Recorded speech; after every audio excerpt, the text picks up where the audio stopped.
नमस्कार दोस्तों, आज हम बताएंगे संपूर्ण रामायण अध्याय 2। त्रेता युग की बात है। सरयू नदी के किनारे कौशल नाम का एक प्रसिद्ध राज्य था, जहां आज के पुत्र राजा दशरथ राज करते थे।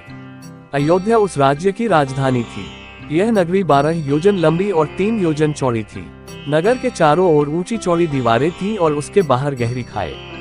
दीवार पर सैकड़ों शतघ्नियां तोपें रखी थी। सहस्रों सैनिक और महारथी नगर की रक्षा में तत्पर रहते थे। नगर के बीचों बीच राजमहल था। राजमहल से 8 सड़कें बराबर दूरी पर परकोटे तक जाती थी। नगर में अनेक उद्यान, सरोवर और क्रीड़ागृह थे। ऊंची ऊंची अट्टालिकाएं थी, जिनमें विद्वान, शूरवीर, कलाकार, कारीगर और व्यापारी रहते थे। घर घर में लक्ष्मी का निवास था। बाजार अच्छी से अच्छी वस्तुओं से भरे रहते थे। नगर के लोग स्वस्थ और सदाचारी थे। कुल मर्यादा के अनुसार सभी अपने धर्म का पालन करते थे। सभी जगह शांति, पवित्रता और एकता का वास था। राजा दशरथ बड़े प्रतापी और सदाचारी थे। सगर, रघु, दिलीप आदि अपने पूर्वजों की तरह उनका भी यश चारों ओर फैला हुआ था। 8 सुयोग्य मंत्रियों की सहायता से वे राजकाज चलाते थे। इन मंत्रियों में सुमंत मुख्य थे। मंत्रियों के अतिरिक्त वशिष्ठ, वामदेव, जाबली आदि राजपुरोहित भी राजा को परामर्श देते थे। इनकी सहायता से राजा सदा प्रजा हित के कार्यों में लगे रहते थे।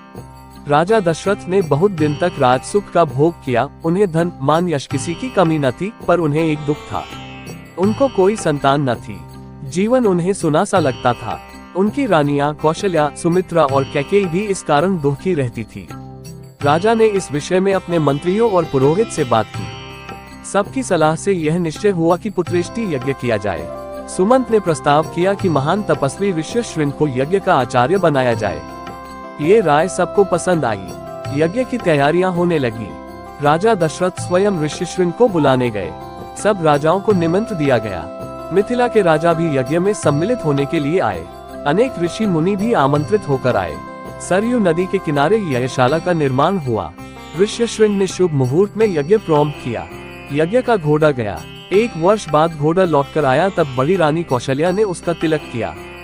अब वेद मंत्रों की मंगल ध्वनि यज्ञशाला में गूंज उठी। अग्नि में आहुतियां पड़ने लगी। राजा दशरथ ने जब अंतिम आहुति डाली, तो अग्निदेव स्वयं सोने के पात्र में खीर लेकर उनके सामने प्रकट हो गए। ऋष्यशृंग ने अग्निदेव से खीर का पात्र ले लिया और राजा दशरथ को देकर कहा कि यह खीर पुत्रदायक है। अपनी रानियों को इसका सेवन कराए। खीर लेकर राजा ने उसे सर से लगा लिया। उन्होंने खीर का पात्र कौशल्या को देकर कहा कि तुम सब बांट लो। कौशल्या ने आधी खीर अपने लिए रख लिया, शेष सुमित्रा को दे दी। सुमित्रा ने उस आधे भाग का आधा अपने लिए रखकर शेष कैकेयी को दे दिया। कैकेयी ने उसमें से आधी खीर स्वयं ले ली और आधी सुमित्रा को ही लौटा दी। समय आने पर चैत्र मास के शुक्ल पक्ष की नवमी को बड़ी रानी कौशल्या के गर्भ से श्रीराम ने जन्म लिया। इसी तिथि पर हम आज भी रामनवमी का पर्व मनाते हैं। मंझली रानी सुमित्रा के 2 पुत्र हुए, लक्ष्मण और शत्रुघ्न। कैकेयी के एक पुत्र हुआ, उसका नाम भरत रखा गया। रखा ने बड़ी धूमधाम से पुत्रोत्सव मनाया। राजमहल में मंगलाचार होने लगे और स्त्रियां बधाइयां गाने लगी। देवताओं ने फूलों की वर्षा की। अप्सराएं नृत्य करने लगी। राजा और प्रजा के हर्ष का ठिकाना न रहा। चारों राजकुमार बड़े सुंदर थे। धीरे धीरे वे बड़े हुए और साथ साथ खाने खेलने लगे। चरों में बड़ी प्रीति थी। लक्ष्मण राम के साथ अधिक रहते और शत्रुघ्न भरत के साथ। चरो भाई जब अयोध्या की गलियों में खेलने निकलते, तब उन्हें देखकर थके से रह जाते। राम के रूप में अद्भुत आकर्षण था। उन्हें जो देखता वह देखता ही रह जाता। धन्यवाद।